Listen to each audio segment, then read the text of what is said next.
Terrific Tyrone, All-Ireland champions once again for the fourth time and the first time since 2008. And I'm delighted that their joint manager, Brian Dooher, has taken some time out to have a chat with us live on the show this evening. Congratulations, Brian. It's a heck of an achievement.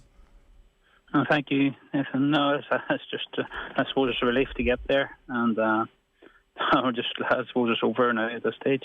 Yeah, I know you're going to share the praise around, but for you personally, you join Kevin Heffernan, Tony Hanaho, Billy Morgan and Paddy O'Shea as the only men to have captained and managed their county to Sam Maguire. That must make you incredibly proud. No, it's definitely, it's good to have Ireland and Sam Maguire back in Tyrone, and it's all down to a bunch of players, and can't miss sight of that. The work they've done over the last 9 months has been phenomenal. Wasn't easy at the start, but they dug deep, and we had a few bumps along the road, but thankfully we got there at the end up. What have the last 48 hours been like? Because you know what it's like as a player and the joy that comes with that and the celebrations that follow. Has it been a different experience as a manager? No, it's a distinctly good experience. It's great to see the joy and the excitement that it brings to the people of Tyrone and to the players as well. It's something I don't think you'd ever get used to, but it's just great to see it. And that's after all generally people have been through over the last 18 months. It's great to see a smile back on their face again. Yeah, what happened in the hours afterwards? You stayed up in Dublin for a while, was it, and just got the families together? No, we went to Armagh City that evening, and we had a function there, and we had our function there, and it went well. A good night, and it was smaller than the usual banquet functions that we're normally used to, but it was very good. It was family and friends there, and close contacts with the team. So it was very good. It's 13 years since the last All-Ireland. It's not a lifetime, but for a lot of those younger supporters, it's the first time they'll have seen. We think of Tyrone, we think of yourself and that great team and the success they brought. There's a lot of Tyrone people, actually, for them, younger people, this will be the first time they got to experience it. Oh, it definitely will be. I suppose 13 years is a long time since Tyrone last won it, and definitely something new for them. But hopefully it's a platform in which Tyrone and these young people can build on and aspire to join the players that are there at the minute, and hopefully push on. And a lot of other players, it gives them probably the opportunity as well that these things can be done. Nobody quite knew what to expect after Mickey Harte left as Tyrone manager. He'd been there for so long and enjoyed so much success. Is any part of you surprised that this came so quickly? In your first season to go and win an All-Ireland and to go on the run you have through Ulster and the All-Ireland series, is any part of you surprised that it all came together quite as quickly as it did? I suppose there's definitely, maybe a bit of surprise. You always hope these things can happen, and I know different from any other management around the country. That's what you aspire to. Ultimately, now you know that you can't think too far ahead of yourself, because that's the biggest downfall you'll have. So it's the old cliche of one game at a time, and that's what we done. All we wanted to do was win basically our first game, and we didn't even do that. Donegal beat us in the National League, and we had we got to the semi-final of the National League, but we were well beaten by Kerry, as we all know, that day.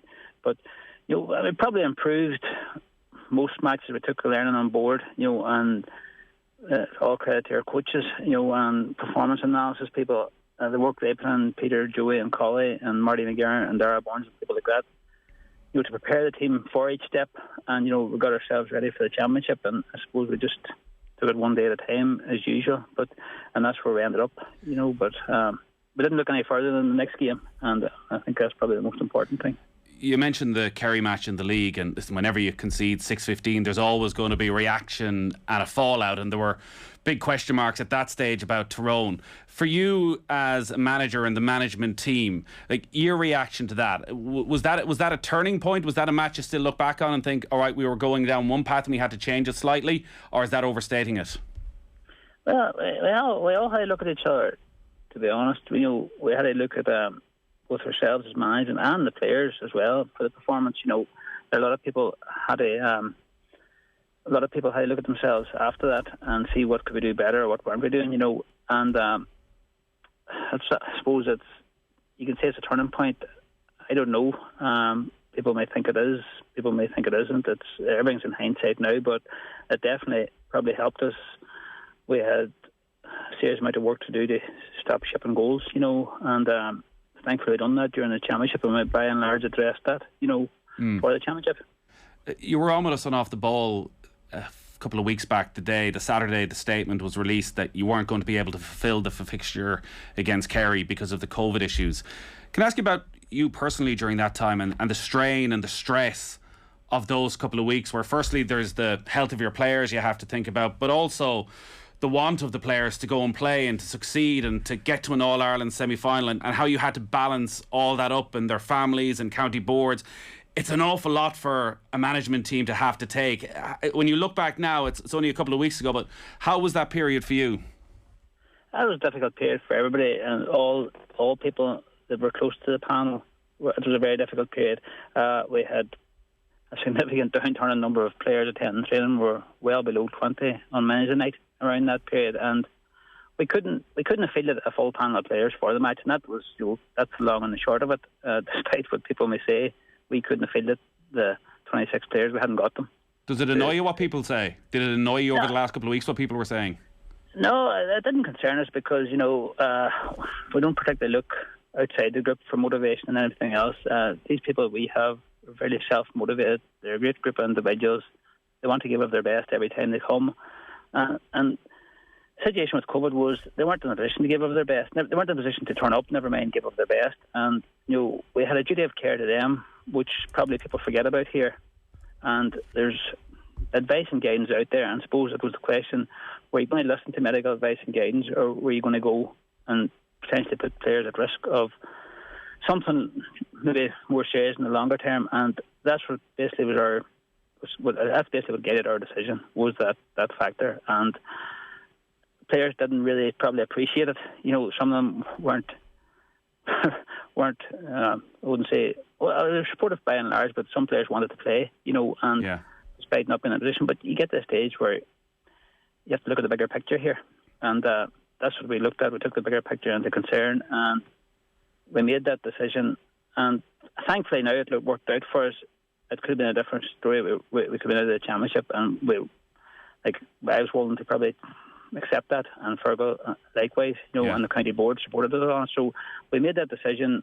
We knew the potential repercussions of it, and we rolled with it, and that's where it went at the end up. Yeah, and it all worked out in the end. That Tyrone team that you won 3 All-Irelands with was such a legendary group that you don't just leave a legacy, you leave an expectation on the players that follow. It's the next Brian Dooher, the next Peter Canavan, the next Sean Kavanagh, the next Stephen O'Neill. Every time a young player emerges in Tyrone, they're compared to the greats of the noughties. These players have had to deal with that in recent years, and now you look at them and actually they're All-Ireland champions. They are the next generation. That's a lot of weight on their shoulders that probably now is lifted because they now themselves have that same medal. Well, they definitely do, and they deserve it the same way as the people deserve it in the noughties. They put in the same work as we did in the past, and they got their just rewards for it. And you may say that it was something was hanging over them. It's probably hanging over every team until they won in Ireland, no matter who they are or where they are. You're always going to be compared with teams that went before you, but that is what it is. That's life. But these boys, they've created their own history now, and that's the great thing about it. This is something nobody can take away from them. They've done it, and they've done it themselves, and all credit to them for that. Another night of celebrating tonight? I'm sure these boys will, the way they're going, they'll celebrate for a night or two yet. Yeah, you're letting the young lads at it, it sounds like. I think I'm past them days. All right, Brian, you're very good to take a call. Congratulations again, a terrific achievement. All-Ireland as a captain, All-Ireland as a manager. Well done, and thanks for taking the call. Thank you. All right, I'm delighted to be joined on the line by two men who know Brian Dooher very well, who were involved also in Tyrone's 3 previous All-Ireland wins. Brian McGuigan, how are you? How are you? Good. And Ryan McMenamin should be there as well. How are you, Ryan? Hey, I'm on the